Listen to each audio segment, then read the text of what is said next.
আসসালামু আলাইকুম। আমি মিনাজ আহমদ চৌধুরী।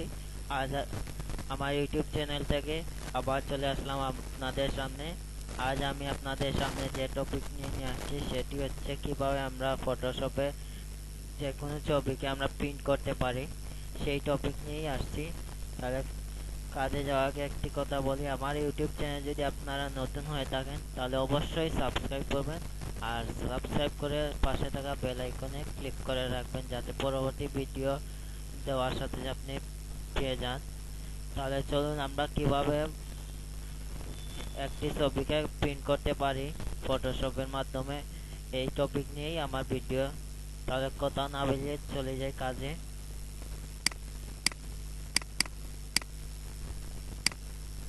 ধরুন আমরা এই ছবিটি আমরা পাসপোর্ট সাইজ করে প্রিন্ট করতে যাচ্ছি, 4 কপির ছবি এইটা প্রিন্ট করব।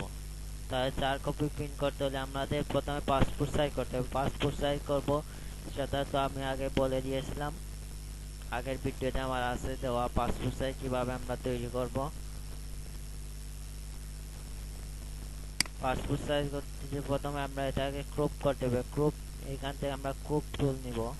ক্রপ টুল নেওয়ার পর আমরা এখানে উইডথ আছে 40 mm এবং হাইট আছে 50 mm।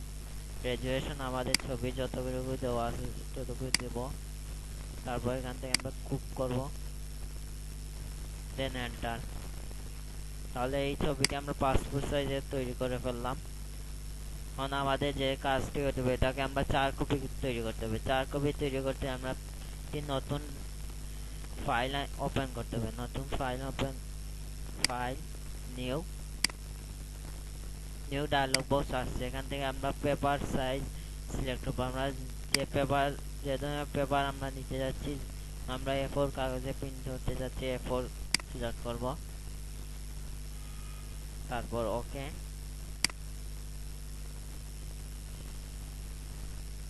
তাহলে নতুন একটি ফাইল তৈরি ডকুমেন্ট আসলো।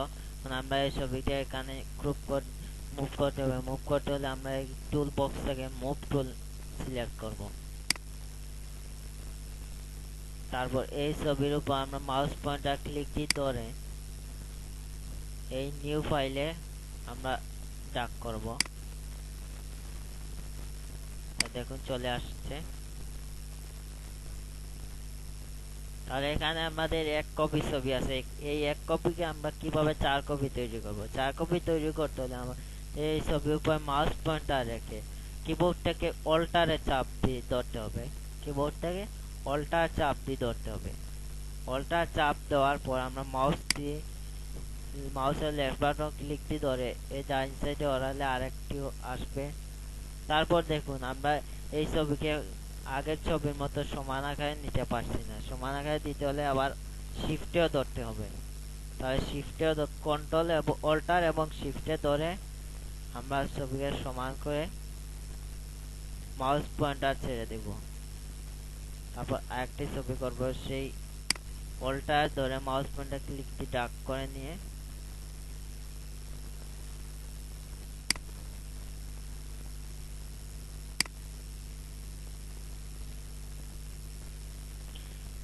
লক্ষ্য করতে হবে আমাদের মাউস যখনই আমাদের ছবি ড্র্যাগ করে এনে ছেড়ে দেব তখন আগে মাউস পয়েন্টার ছেড়ে দিতে হবে। যদি আগে কিবোর্ড থেকে হাত ছেড়ে দিই তাহলে আসবে না ছবি। আগে আমাদের মাউস পয়েন্টার ছেড়ে দিতে হবে, তারপর কিবোর্ড। তাহলে আমাদের 4 কপি হয়ে গেল। এখন আমরা কিভাবে এই ছবিটি প্রিন্ট করতে পারবো। এই ছবিকে প্রিন্ট করতে হলে আমরা ফাইলে চলে যাব। সর্বপ্রথম আমাদের প্রিন্টারের লাইনটি অন করে দিতে হবে। তাহলে আমরা প্রিন্টারের লাইন অন করে দিলাম। তারপর ফাইল, প্রিন্ট, প্রসেস। এখানে আমরা যে কাজটি করবো, এই যে প্রিন্টার নেম আছে, প্রিন্টার নেম থেকে আমাদের কম্পিউটার যে প্রিন্টার সেট করা থাকবে সেই প্রিন্টারটি সিলেক্ট করে দিতে হবে। আমার প্রিন্টার আছে ইপসন L113, এটা আমরা সিলেক্ট করে দিলাম। তারপর প্রপার্টিজে চলে যাব। এখান থেকে আমাদের যে কাজটি করতে হবে সেটি ডকুমেন্ট সাইজ যেটি আছে, আমরা পেজকে আমরা যে সাইজে সিলেক্ট করে দিয়েছিলাম সেই সাইজটি আমরা সিলেক্ট করে দেব। যেহেতু আমরা A4 এখানে সিলেক্ট করছিলাম A4 করব। তারপর ওরিয়েন্টেশন আমরা প্রোটেক্ট না ল্যান্ডস্কেপ ছিল, এটা যেই সাইজে ছিল সেই সাইজ দিব। পেপার টাইপ আমরা এটা কি ধরনের পেপার প্রিন্ট করতে যাচ্ছি, এটা নর্মাল প্রিন্ট না ফটো প্রিন্ট। যদি ফটো প্রিন্ট হয়ে থাকে তাহলে এই ইপসন মিয়ার গ্লোসি এটাতে ক্লিক করতে হবে যে ফটো প্রিন্ট হয়। তারপর কোয়ালিটি আমরা খুব ছবি কোয়ালিটিটা কতটুকু ভালো চাচ্ছি, যে স্ট্যান্ডার্ড হয় স্ট্যান্ডার্ড দেব, ড্রাফট হলে ড্রাফট, হাই। যেহেতু আমরা ফটো প্রিন্ট দিতে যাচ্ছি তাহলে হাই দিব। আর স্ট্যান্ডার্ডটা আমরা সাধারণত যে কোনো কম্পোজ লেখা প্রিন্ট করতে চাইলে স্ট্যান্ডার্ড দেই।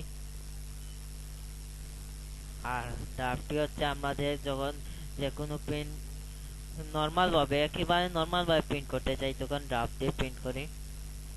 যেহেতু আমাদের ফটো হাই সিলেক্ট করব। এখানে কালার আছে, যেহেতু আমাদের ফটো কালার আসবে, আর স্কেল দিয়ে এটা সাদা কালো আসবে। কালারে ক্লিক করে তারপর ওকেতে ওকে।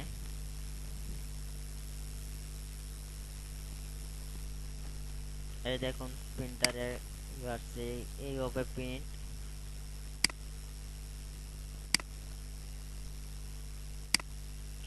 হয়ে গেলে এইটা আপনা আপনি চলে যাবে। যদি এখানে আমরা ক্যান্সেলে ক্লিক করি তাহলে প্রিন্ট হবে না, প্রিন্ট বাতিল হয়ে যাবে। আর যদি প্রিন্ট করতে চাই এটা যেভাবে আসে সেইভাবে থাকতে হবে।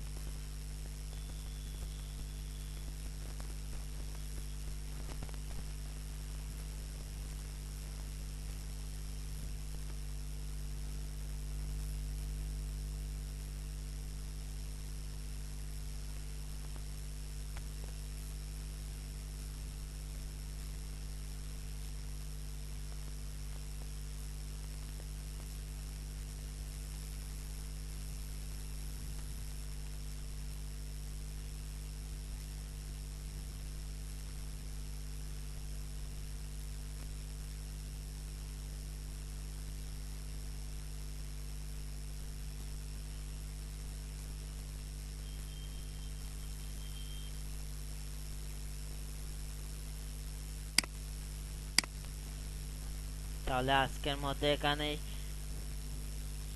সমাপ্ত করছি আমার ক্লাস। আগামী দিন অন্য কোনো ক্লাস নিয়ে আসছি। আর আপনারা সবাই ভালো থাকবেন, সুস্থ থাকবেন। আর যদি আপনাদের কোনো ইম্পর্টেন্ট কোনো কিছু জানার থাকে তাহলে অবশ্যই বলবেন, আমি চেষ্টা করব আপনাদের সলভ করে দিতে। তাহলে ভালো থাকবেন সবাই। আমার ইউটিউব চ্যানেল অবশ্যই সাবস্ক্রাইব করবেন, পাশে থাকা বেল আইকনে ক্লিক করে রাখবেন যাতে পরবর্তী ভিডিওতে আপনার চলে যায়। ভালো থাকবেন সবাই, ধন্যবাদ, আসসালামু আলাইকুম।